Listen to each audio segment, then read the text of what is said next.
Friends, welcome back to my channel. Across the Nordic region, something big is happening.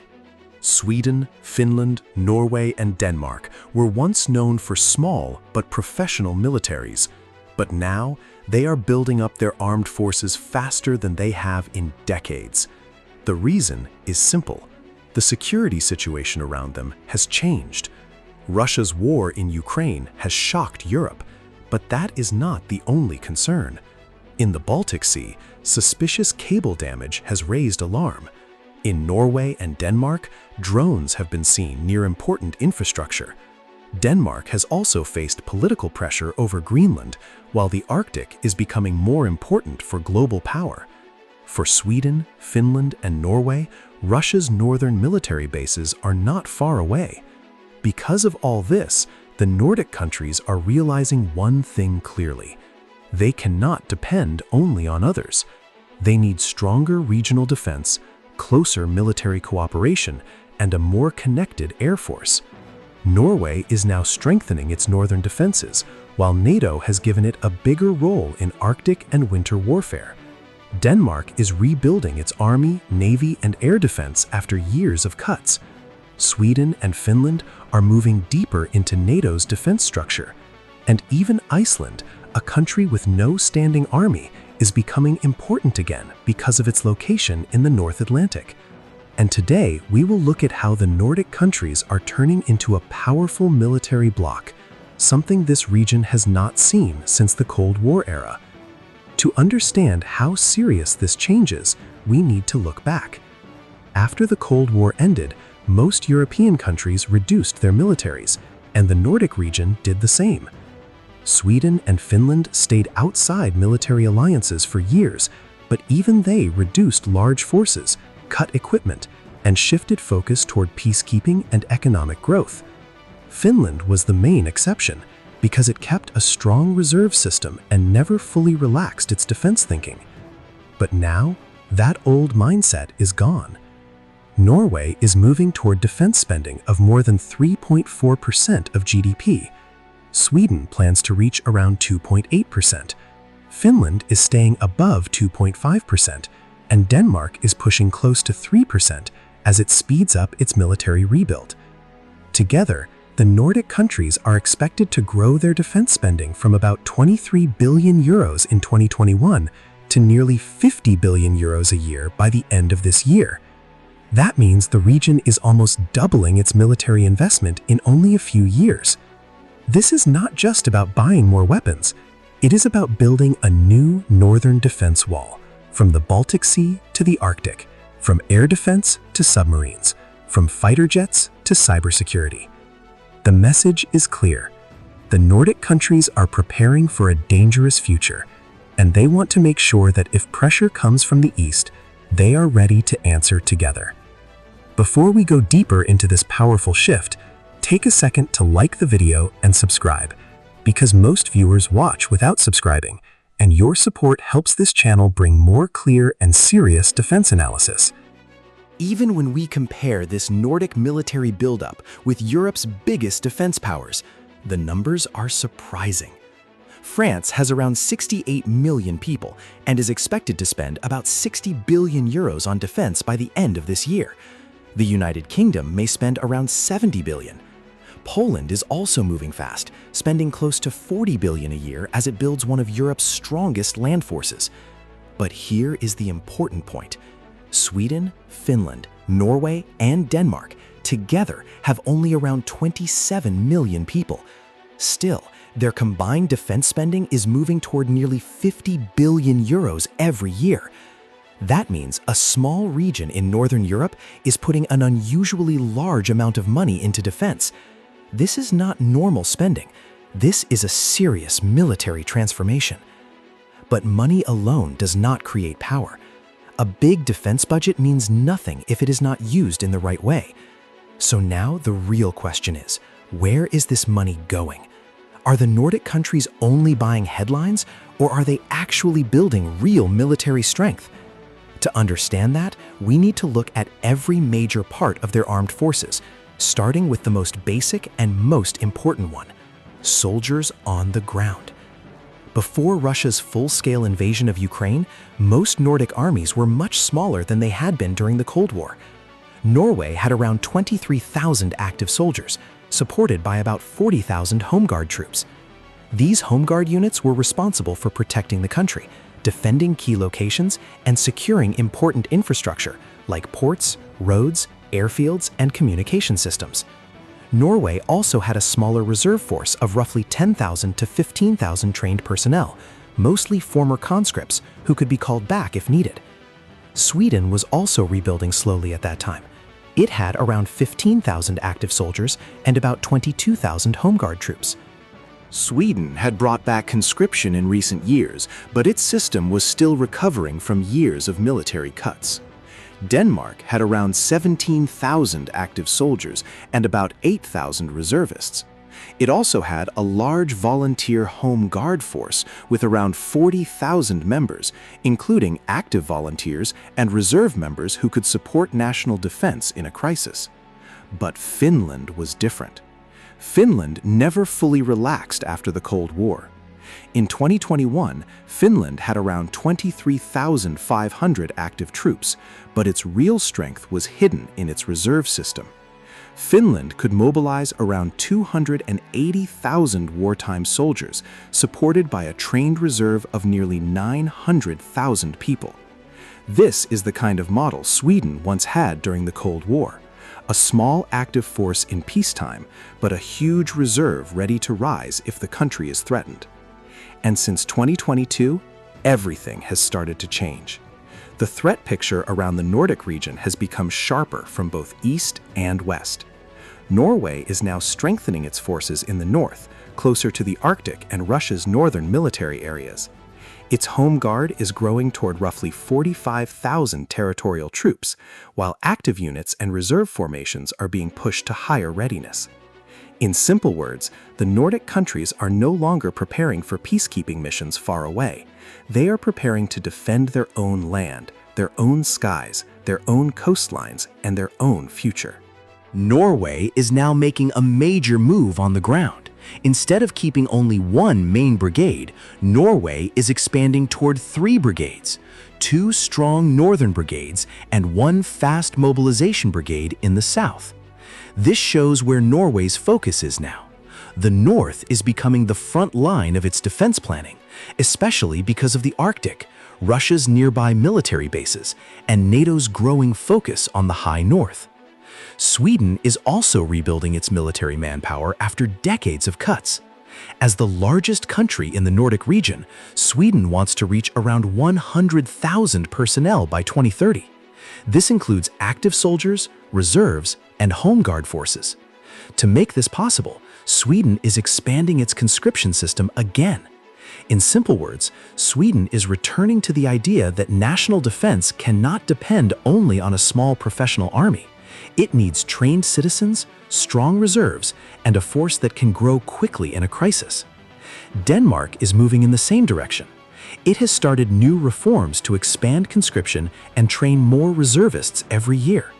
Its active force has already grown to more than 21,000 personnel, supported by around 12,000 reservists. The Danish Home Guard has also grown to more than 44,000 members.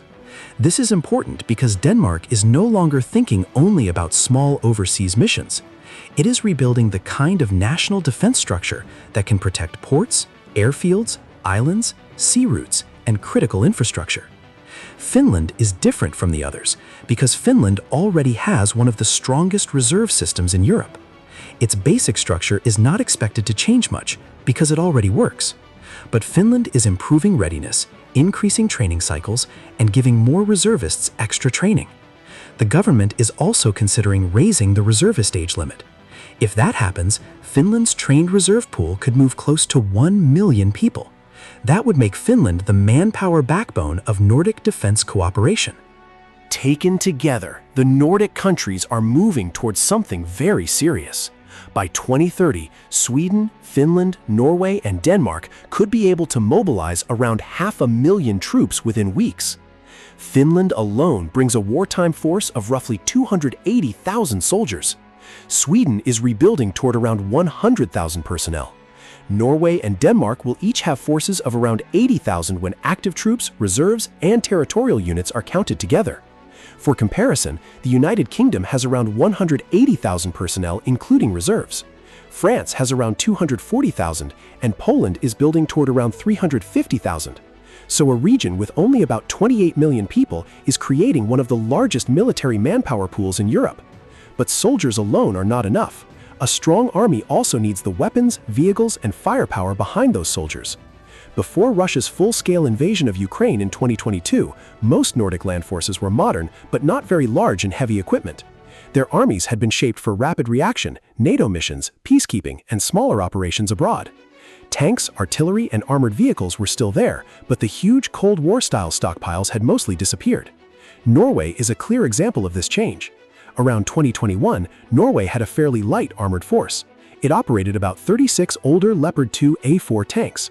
Its mechanized infantry used around 160 infantry fighting vehicles. Its artillery force was built mainly around 24 to 28 K9 Thunder self-propelled howitzers.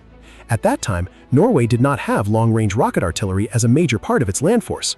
But by 2030, Norway's army will look much stronger and heavier. The country has ordered 54 new Leopard 2A8 tanks to replace its older fleet. It is also bringing in long-range rocket artillery through the Chunmoo system, with around 16 launchers planned. Along with upgraded armored vehicles and larger ammunition reserves, Norway is shifting from a light force into a heavier brigade-based army designed to defend the high north. And that sends a very clear message. Norway is preparing not just to respond, but to hold ground, strike deeper, and defend its northern territory with serious firepower. Sweden entered 2022 with one of the strongest armored forces in the Nordic region. Its army had around 120 Stridsvåg 122 tanks, which are Sweden's upgraded version of the Leopard 2. These tanks were supported by nearly 500 CV-90 infantry fighting vehicles and related armored variants. But Sweden had one weakness: artillery. It had only around 24 Archer self-propelled artillery systems and no active long-range rocket artillery. Now that is changing. Toward 2030, Sweden is expanding its mechanized power. Its tank force will remain based on the new Stridsvåg 123, while new batches of CV-90 vehicles are being added. Sweden is also bringing in more than 300 Patria 6x6 armored vehicles through the Common Nordic Armored Vehicle Program. At the same time, the Archer artillery fleet is expected to grow toward around 48 systems, while Sweden rebuilds ammunition production and stockpiles for a larger wartime army. The next big decision is long-range rocket artillery, and Sweden is now choosing which system will give it deeper strike power.